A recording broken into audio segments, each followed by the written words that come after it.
Nesta aula aqui nós vamos falar sobre calor de transformação ou, conforme conhecido lá no ensino médio, o calor latente.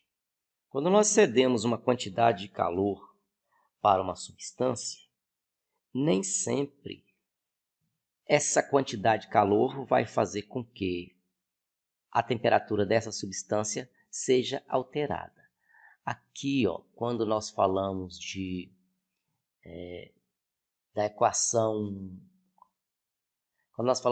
fundamental da calorimetria, o calor cedido ou recebido por uma substância é igual a mc ΔT, massa da substância, calor específico da substância, variação da temperatura da substância. Então, nesta equação está mostrando o seguinte, que se o calor fornecido ou retirado é diferente de zero, também a variação da temperatura vai ser diferente de zero. O calor cedido ou retirado de uma substância que faz com que a sua temperatura varie é chamado também de calor sensível. E hoje nós vamos falar do calor de transformação, que também é chamado de calor latente. É a quantidade de calor absorvida ou cedida para um material sem haver variação da temperatura, ocorrendo apenas a mudança do seu estado físico. É aquela situação onde você coloca, por exemplo, num recipiente. Pensa aqui, por exemplo, você tem aqui uma quantidade de gelo, por exemplo. E aí, para que esse gelo venha derreter, transformar em líquido, água aqui no estado líquido, é necessário que calor seja cedido para esse pedaço de gelo. No entanto, se você coloca um termômetro aqui para avaliar a temperatura, você nota que durante o tempo que está ocorrendo a transformação do estado físico, ou seja, deixando de ser sólido para ser líquido, a temperatura não varia. Então, você vai ter um ΔT igual a zero. No entanto, a substância está recebendo calor. Esse calor que é cedido para que a substância mude o seu estado físico é chamado de calor latente. Então, nós temos três principais estados nos quais as substâncias apresentam. Três estados principais, que é o estado sólido, líquido, gasoso. Então, aqui você pode ter, por exemplo, a mesma substância se apresentando nos três estados, dependendo da condição de temperatura e pressão na qual ela se encontra. Então, por exemplo, vamos pensar na pressão de uma atmosfera e vamos pensar em água. Você tira lá um pedaço de gelo da geladeira, digamos a menos 5 graus Celsius, e até ele chegar à temperatura de 0 graus Celsius, você vai estar fornecendo calor e a temperatura vai estar variando. No entanto, quando você tem um pedaço de gelo e ele começa a sofrer o processo de fusão, que é transformar sólido em líquido, aí você vai ter a temperatura 0 grau para sólido e depois a temperatura de 0 graus Celsius para líquido. Então, você não tem mudança de temperatura. No entanto, está mudando de estado físico. Então, é a situação daqui, sólido para líquido, por exemplo. Então, se você tem uma transformação onde o sólido está virando líquido, você tem o processo de fusão. Então, nesse processo de fusão, nós temos a mudança de estado físico, onde não existe a variação de temperatura. Mesma situação, se você está transformando líquido em sólido, pensa na água, você tem uma porção de água que você colocou na geladeira e chegou a 0 grau. Então, você vai encontrar lá a água no estado líquido. Se você continuar retirando calor daquela substância, ela vai começar a solidificar. Então, mas solidificando também a temperatura de 0 grau. Então, você tem o processo de solidificação, que é a mudança de estado físico líquido para sólido. Também você pode ter o processo de condensação, quando você tem a matéria no estado gasoso, transformando no estado líquido. Aqui, se você fizer o contrário, você vai ter a vaporização. É a água, quando ela é o material, quando ele está deixando de ser líquido, passando a ser a se apresentar no estado gasoso. Também tem um processo que vai direto do sólido para o gasoso, que é o chamado de sublimação.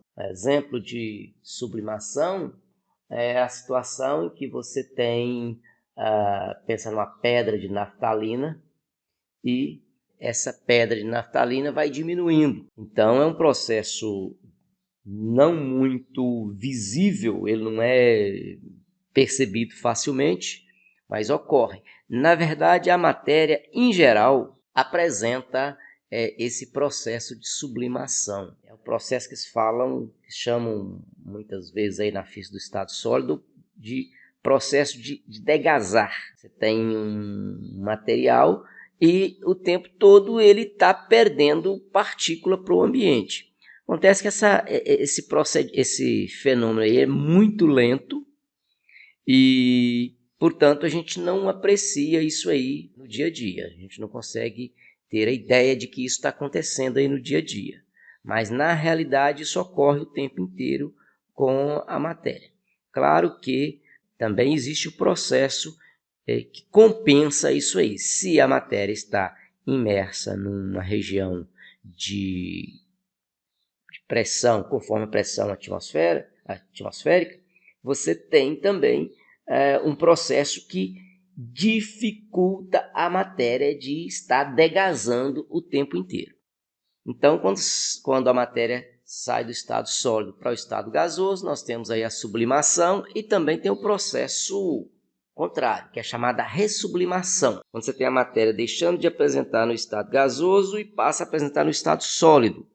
Isso aí, na ciência de materiais, a gente chama isso de essa ressublimação, que é quando a matéria sai do estado gasoso e passa a apresentar no estado sólido, é chamado também de deposição. Na ciência de materiais, a gente usa muito esse procedimento. Por exemplo, mostrar um caso prático, caso comum aí. Um exemplo de ressublimação, ou seja, processo de deposição, por exemplo, na construção de espelhos, como é que é o procedimento? Você utiliza um metal, um pedaço de metal, base sólida, promove o aquecimento desse metal, ele vai liquefazer, depois que ele liquefazer, se continuando a fornecer calor, ele vai liquefazer e vai formar vapor, e esse vapor ele é depositado numa lâmina de vidro. Então esse vapor do metal ele vai formar um filmezinho aqui, ó, e formando esse filmezinho você tem então o vidro e o filme metálico aqui, devido à deposição aqui, e aí você tem o espelho convencional que nós conhecemos. E aí quando você quer, por exemplo, pentear o cabelo, você vai ter aqui a lâmina de vidro e do lado aqui a película de metal que funciona como a parte refletora. E aí, quando você vai pentear o cabelo, você vai ficar nesta posição.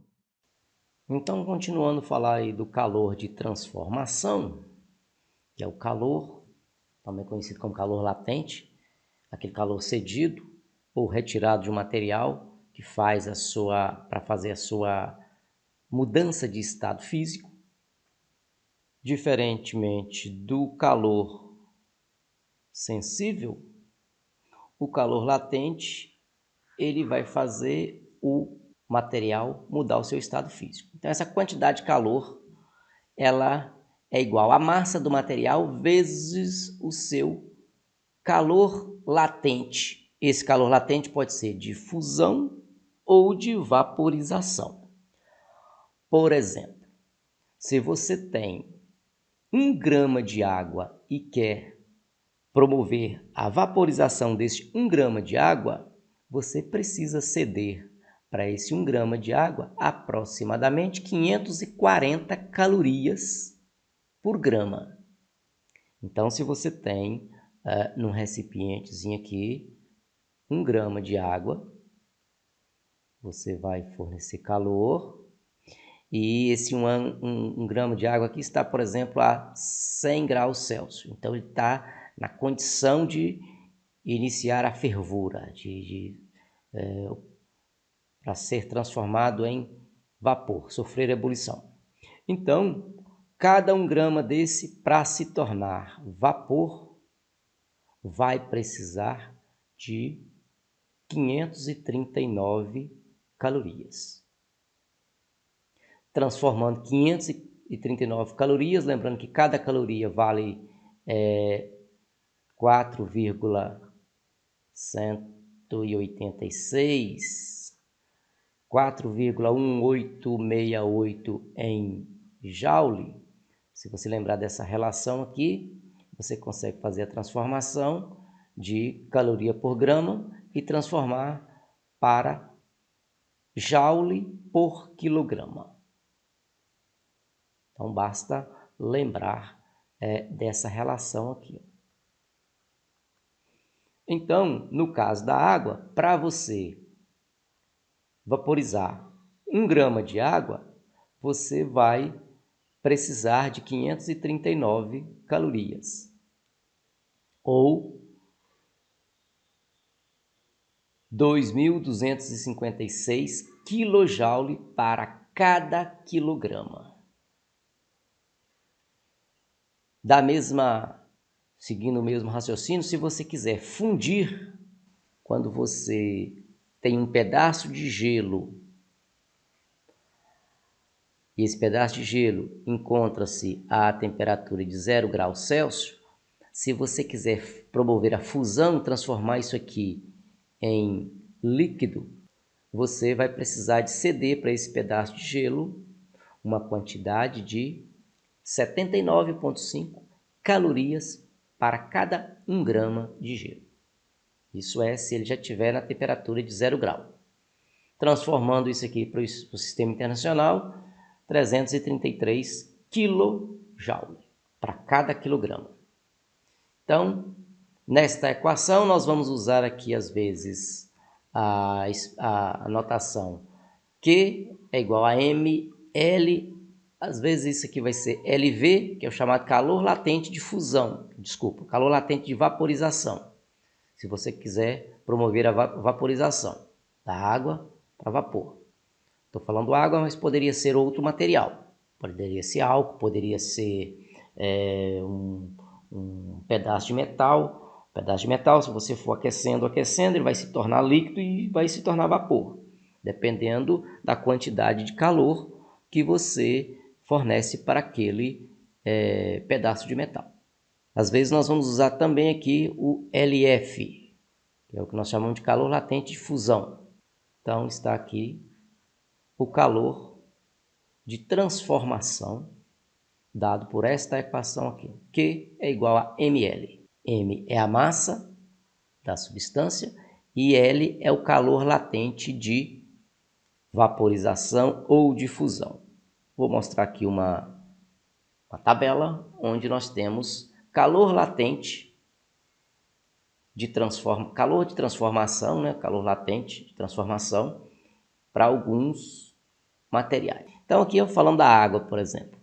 A água, o ponto de fusão, ou seja, a temperatura que ela pode deixar de ser sólida, passar a ser líquida, ou o contrário também, é uma temperatura onde você encontra a água no estado sólido e líquido, né? Então, essa temperatura é a temperatura de 273 kelvins. Na verdade, é o 0 Celsius. A quantidade de calor que você precisa fornecer para 1 quilograma de água para promover a fusão gelo para água, por exemplo, deixar de ser sólido e se tornar líquido, é essa quantidade aqui, 333 kJ por quilograma. Calor latente de fusão da água. Ponto de ebulição. A água entra em ebulição, a fervura dela, né? A 373 Kelvin. Transformando isso em Celsius, vai dar 100 graus Celsius. Nesta temperatura, a água pode se encontrar tanto no estado vapor ou no estado líquido. E aí, a quantidade de calor que você deve fornecer, por exemplo, para 1 kg de água, para esse quilograma de água deixar de ser líquido e se tornar vapor, é essa aqui, 2.256 kJ por quilograma.